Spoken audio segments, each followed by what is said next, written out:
Brussels Bites, a podcast about technology, digital society, and European policy. Brought to you by the Martin Center with Dimitar Lilkov.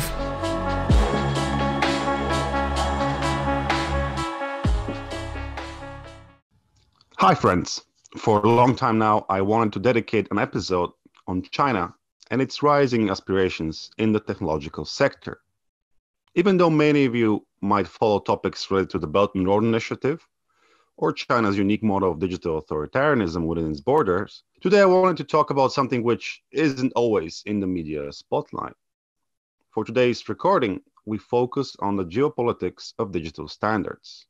How and why has Beijing gained more and more prominence in international standard-setting organizations, and what are the wider implications for the global technological sector? And, of course, its impact on the EU in the long run. Also, for the first time today, we'll have two guests who will present a recent report devoted to the issue. Our first guest is Olaf Wientzek, who has been the first director of the multilateral dialogue of the Konrad Adenauer Foundation in Geneva since 2019. And before that, Olaf has been the coordinator for European policy in CAS Berlin office. Our second guest today is Cedric Amon, who joined the multilateral dialogue of the Adenauer Foundation in Geneva. Cedric has previously worked for the Diplo Foundation and the German Research Institute for Artificial Intelligence in Berlin. Olaf, Cedric, thank you for joining us. Recently, the Konrad Adenauer Foundation, together with the Diplo Foundation, published a report devoted to the geopolitics of digital standards.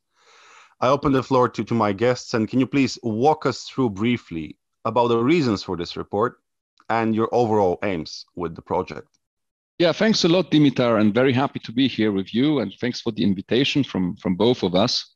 The country that is most influential in setting standards and norms in general, and in setting digital standards in particular, is the country laying the tracks for future economic leadership. So therefore, what is happening in international standardization fora is not only interesting for engineers and tech nerds, but also has, or at least may have, a geopolitical dimension.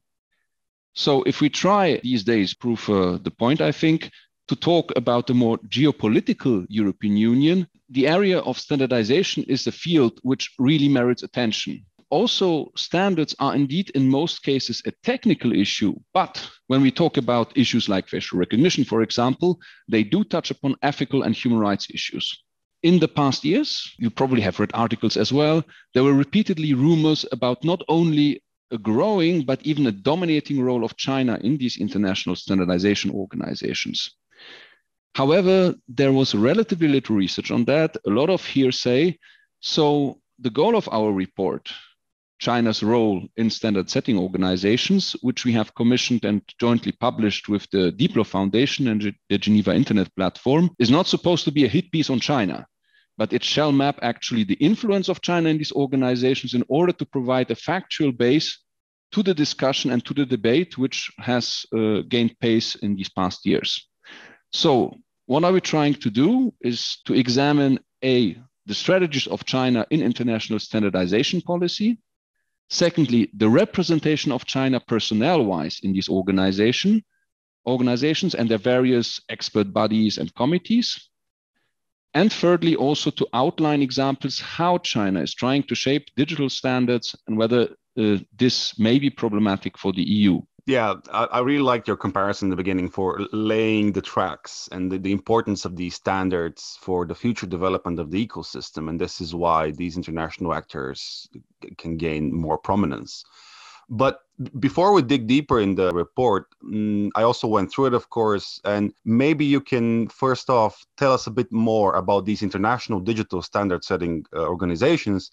I'm not sure if all of our listeners are well aware of all these organizations or the dynamic in them. It'll be great if we can have a very short introduction.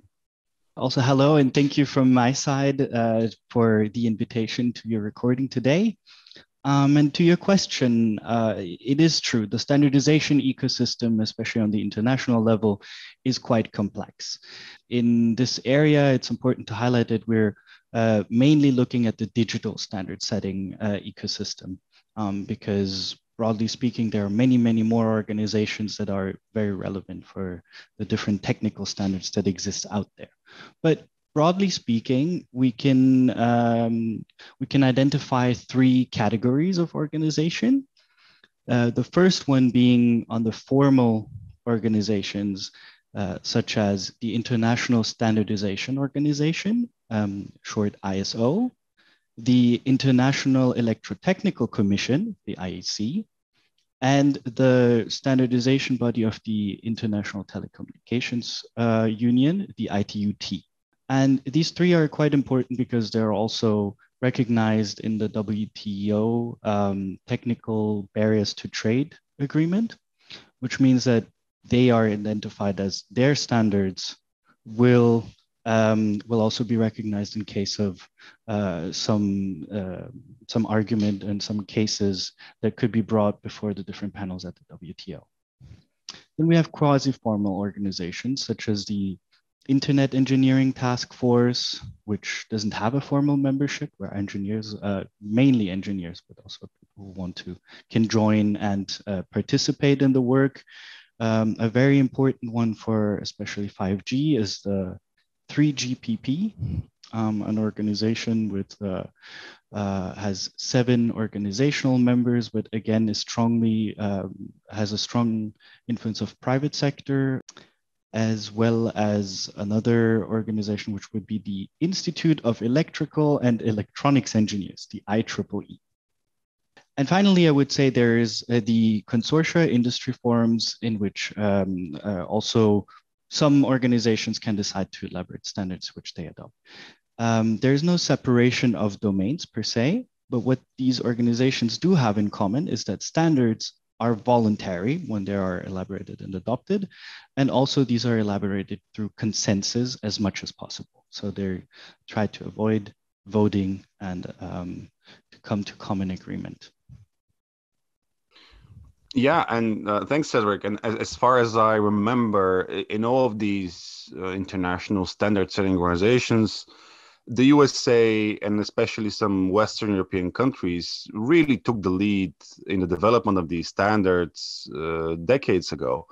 But it's interesting, as your report mentions, that the picture started changing in the 90s and 2000s when Asian actors such as Japan, Korea, and China became increasingly prominent in these spheres.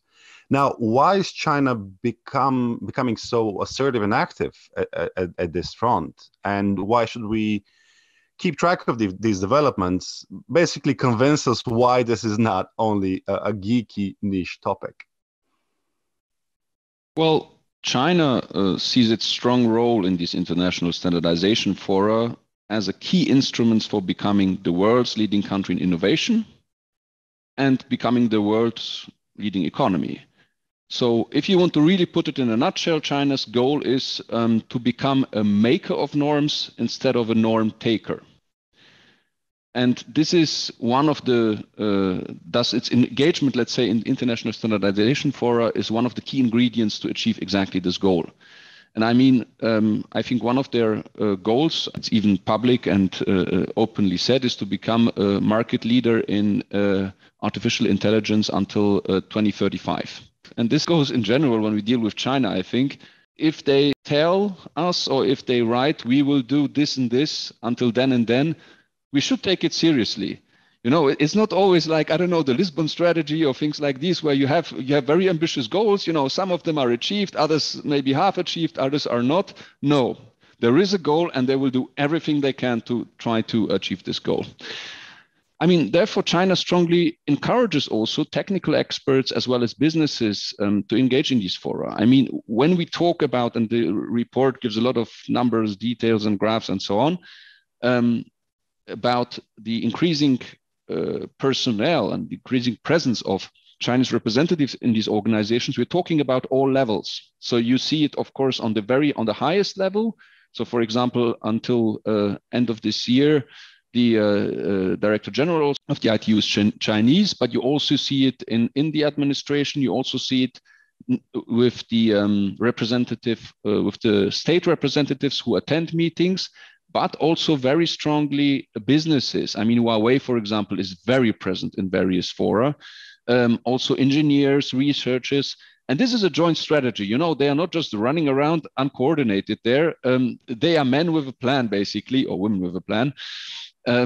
It's a joint strategy, what they want to achieve. And this is what I would say sometimes may distinguish them from some other countries where one has the impression, you know, the industry is doing its stuff, the state officials are doing its stuff, they sometimes maybe not talking with each other. So this is not the case for China. China is way more strategic in that matter. What is also interesting is that China actually gives even financial incentives to businesses in order to engage and to submit proposals, which leads to the fact that China or Chinese businesses are submitting so many proposals that it's sometimes really difficult to keep track. And what they also engage in is forum shopping. Meaning, I mean, Cedric, I think, told it or gave a good impression that sometimes it's not very easy to 100% know which is the appropriate forum for what. And China is benefiting from that in many senses of when it sees, well, this proposal is not going anywhere in forum A, yeah, let's try maybe another one. I mean, China is not the only country doing that, but I would say China is one of the countries which is most active in doing that. At the same time, as you said, the European presence is decreasing, and it makes it increasingly difficult also for European representatives to follow all these developments. I mean, we're talking about several organizations, a bag full of focus groups, committees, and whatnot, and each with proposals. I mean, this is quite a lot to follow. So why is it important for China? I mean, it's on the one hand, you can say, well, it's important to ensure also its increasing integration in the global economy. So if you want to be well integrated economically speaking, then of course you have to adapt to global standards. You have to be active in shaping of standard, but also by shaping global standards, trying to reduce costs for its own businesses. And last but not least, and I think this is often underestimated in the EU or from European perspective, well, they often argue, well, you know, the market in the end will show which standards are valid, which will in the end survive. But one should not underestimate the importance for these international standardization organizations for sub-Saharan African countries, for example, or developing countries. I mean, we saw it also at the recent forum we went to, is a lot of African representatives were there. They're taking very seriously what is coming out of the organization. And what does that mean? If you can waive the ITU stamp for a certain standard, then you have easier market access. So shaping standards according to one's own priorities, in the end facilitates access to emerging markets. And therefore for China, particularly also in the context of the Belt and Road Initiative, these international standardization fora are crucial. Yeah, these are great points. And just I want to reiterate the fact that they're being so persistent on so many different levels, and the Chinese take a very holistic approach to this topic, and they approach different stakeholders, different fora.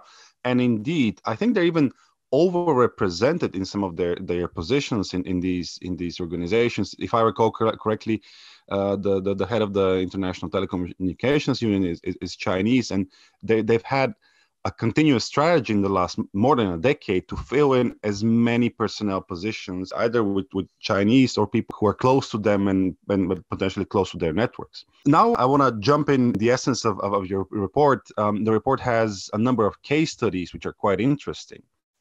And the first which got my attention was about the so-called new IP and the novel internet infrastructure. I remember some time ago, the Financial Times even had a big piece on quote unquote China reshaping the design of the internet. And this has become a talking point in different policy circles. And this overall narrative that the Chinese are so persistent that maybe they even want to redesign the architecture of the internet. Well, I don't have a definitive answer yet on is this happening or not. I'll quickly run through what happened and then maybe give a short outlook on this proposal. Initially, in September 2019, it was submitted to a standardization advisory body at the ITUT by a group of Chinese companies, including Huawei and China Mobile. And they asked the ITU-T group to design a new information and communications network with a new protocol system that, and I quote, that satisfied and serves for the future. The idea behind that being that the current IP system is in need of an overhaul. I think that is something that many actors have been looking at and have been trying to find solutions for. And there is still debate on how to best approach this. The more contentious part about this proposal, this new IP proposal, that it came from a rather top-down architecture. It was redesigning the architecture that we had already.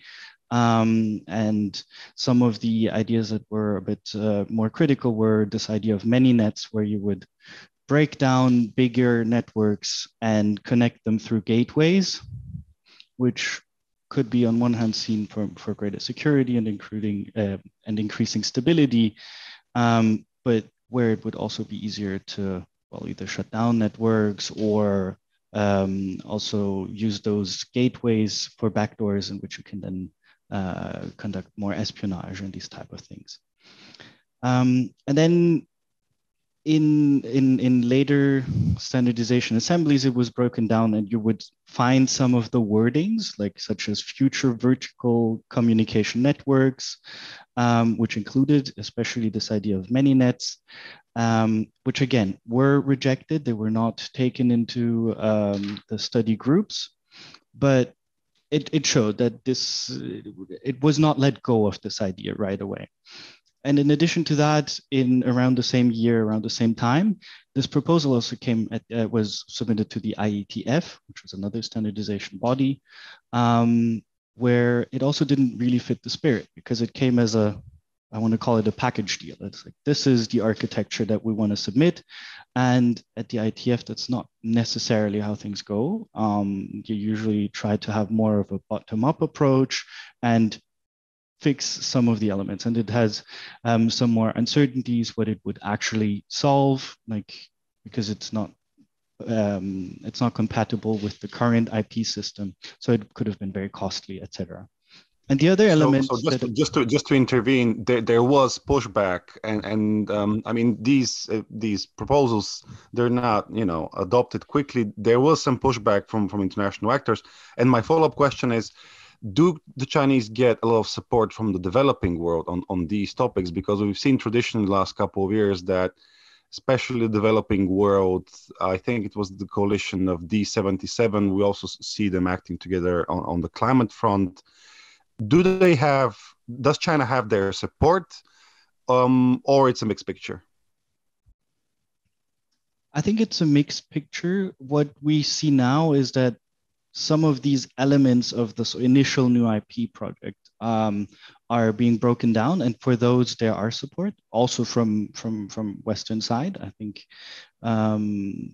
you can't completely shut it down just because it came from one part of the world, but on some of the more critical issues, the security networks, etc., yes, they do gather more agreement from some developing countries that also have a similar idea of a top-down internet that would be easier controlled through access providers, where it would be easier to turn on or off, shut down some parts of the internet in local areas.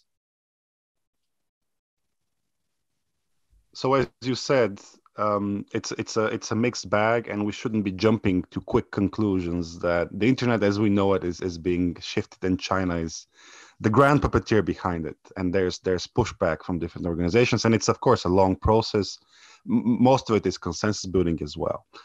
Another thing which was very interesting for me in the report was the section on 5G, and this is something I've been following personally as well in my research. And it's been known for some time now that when it comes to 5G patents and overall advancement, companies like Huawei and Chinese actors, technological actors in general, are big market leaders. And they're also very prominent in these standard setting organizations. So what's happening there when we talk about 5G?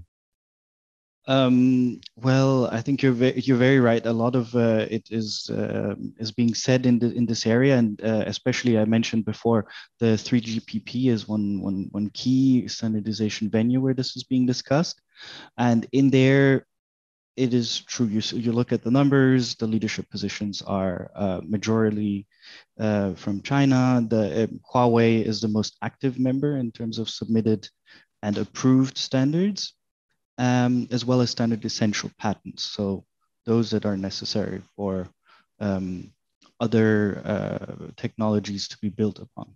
Because 5G is such a crucial network, it really has a promise of improving speed, bandwidth, and we are also expecting an exponential growth in the number of connected devices because of this technology. The implications for national economy and security are just that much higher. So in this case, I would say it's a bit tricky that they've been led by Chinese actors in so much, and that's why it's difficult to then say we have full control over this network when, yes, these standards have been elaborated on consensus, but they clearly come from a certain way in which the view of the network is different. Again, coming back to this, linking it to the new IP, it's a very top-down approach. It's one where there are possible ways to include backdoors, which we just don't know about. As you said, and this is a great point, when we talk about 5G, the amount of devices and the interconnectedness between devices is going to grow a lot. And especially when we talk about the Internet of Things, IoT, and when everything is interconnected, this has massive implications for cybersecurity. I think that I've seen some reports that many of the devices, especially the cheaper devices, they're quite lax when it comes to these hardware and especially software cybersecurity. So the question about 5G patents is extremely important. And I do hope that we see more activity and more involvement from Western actors or transatlantic allies on this, because we see the Chinese really taking the lead. I want to ask our guests, what is the future outlook on all of this?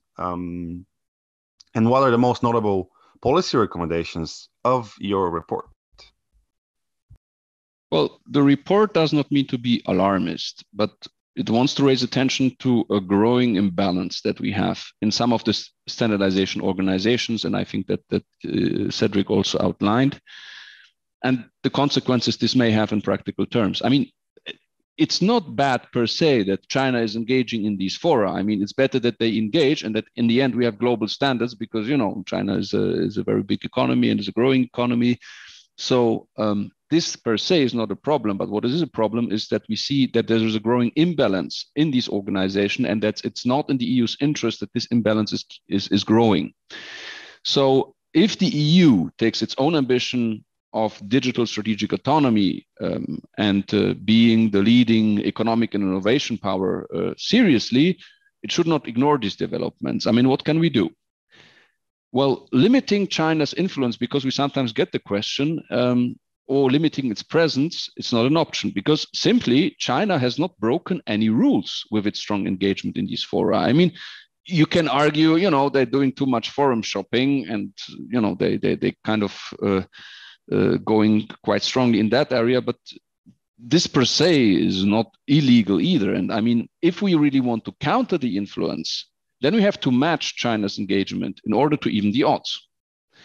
So what does that mean in practice? I mean, it means increasing presence in these fora. This goes, of course, for officials, but also for businesses to motivate also European businesses to at least follow what is going on, but also academia, the research community and civil society, and to empower them to participate in these organizations. I mean, it's not always easy to kind of find what you need to find, and to know which focus groups you have to engage with and so on. I mean, this is if there was ever a competition for most transparent international organization and international organizations website ever, the Commission and the European Parliament would be far ahead of the ITU, if I may say so. But it's therefore, I think, quite important to empower these actors, businesses, the research community, tech nerds, let's say, and civil society organizations in that matter to engage there. I think one step which is absolutely crucial is to increase, and I mean, you have yourself alluded to that, to increase the coordination among like-minded countries. I mean, particularly in this year, which is an election year also, where we have at the end of the year a bunch of new posts, and which is also the possibility to kind of reset the priorities of the organization. I mean, and this coordination should not only be going on just among EU countries. I mean, that is already great if that happens. We see it in Geneva that it happens increasingly, but it's also important to go beyond that. I mean, to coordinate with the US, with Canada, with Australia, New Zealand, UK, Norway, and other like-minded countries. I think this is absolutely crucial in order to counter this or to reinstate a good balance in these organizations. It's also very important not to be colorblind to ethical and human rights implications in the organizations. I mean, when we talk about facial recognition, but also increasingly about, artificial intelligence, we sometimes get the answer, technical standards are technical, let's keep politics out of it. It's often true, but in many ways, one should not underestimate these kind of dimensions. And therefore, it's, I think, very important to enable the exchange and the dialogue among officials, the tech communities, and the civil society on proposals discussed in these fora, because the tech people, they look at the tech side of things. The civil society or the officials have more kind of this political sensibility. And I think to enable their dialogue is very important. And most of all, engage with representatives from developing countries on that. I think that's very important to integrate them also better in this system, and also to increase the EU-AU dialogue on these issues. I mean, I would even ask European parliamentarians to raise the issue of standardization policy regularly in their contacts with parliamentarians from African countries. I think that would be also a very crucial step. Yeah, these are great points. I mean, making sure that we team up properly, especially when it comes to personnel selection, and elevating the conversation on all of this. And you're absolutely right. We cannot differentiate technological policy from politics. I think this is argument, especially in today's world. This is an argument which serves the Chinese in a way. It's something they would like to say. We keep politics out, but actually they manage to squeeze in their own political or business interests. If we zoom out a bit, and this is a question to both of you, and comment how all of this fits in China's bigger strategy. What's Beijing's long-term thinking, on technology, economy? You mentioned already certain goals by 2025, by 2035. Where is this whole thing going? Because we see a very complex effort on different sides. The Chinese are firing all cylinders, different organizations, different stakeholders, different tools. How can we respond to this activity, even though that they're not doing something illegal? I think I can just underline what Olaf just mentioned. We were able to observe that these strategies have been planned long ahead, and they are, and especially Chinese actors are very efficient in putting them into play. So we can actually take them at these strategies at face value and be like, okay, well, the goal is to become a production leader. Then we know that this is a playing field in which European actors can also prepare for it. They can be in the standardization field, be more present, but also in other elements, coordinate more. I think especially this coordination aspect among actors, among like-minded states, and also integrating, like reducing the standardization gap is really important, because we're also talking about future markets, and combining and integrating this a bit more will also be very, very beneficial from our side, be it towards a rivalry towards China, but also other actors in general, to maintain the competitiveness of Europe. Yeah, absolutely. I just want to add one thing. I mean, this does not only go for the discussions at the ITU, for example, but even on the WTO on e-commerce, so on electronic commerce. So if we manage to have a consensus among the more or less like-minded countries from liberal democracies, so if we have, for example, a compromise or a coordination between the EU and the US, well, it's hard to go against that. I mean, China is a very influential actor, of course, but if the EU and the US in these kind of fora, they act together, of course, with the other like-minded, then this is already an alliance which is more difficult to overrule. And this goes also for the discussions at the WTO. Final quick question, one sentence each as an answer. Are we overhyping China and its role in the technological sector? Is this a self-fulfilling prophecy from, American, European media, policy field actors, or we should actually be concerned and even worried about the long-term developments? I think we are not exaggerating. We should be cautious not to see a conspiracy behind every corner. So I think on some issues, sometimes the discussion is a bit too alarmist. And then there are other issues which kind of go unnoticed, but which are very worrisome. So I think, yes, we should be concerned. And again, what Cedric said as well, one thing we saw is if they say they want this and this is our goal and we want to get there, they will try everything to get there. So we should just read things and take them seriously. We should not engage in hysteria, but we should take this issue seriously, definitely. And I think we hope at least, that our report can contribute to that. Okay, Olaf is cautiously realistic. Cedric, how about you?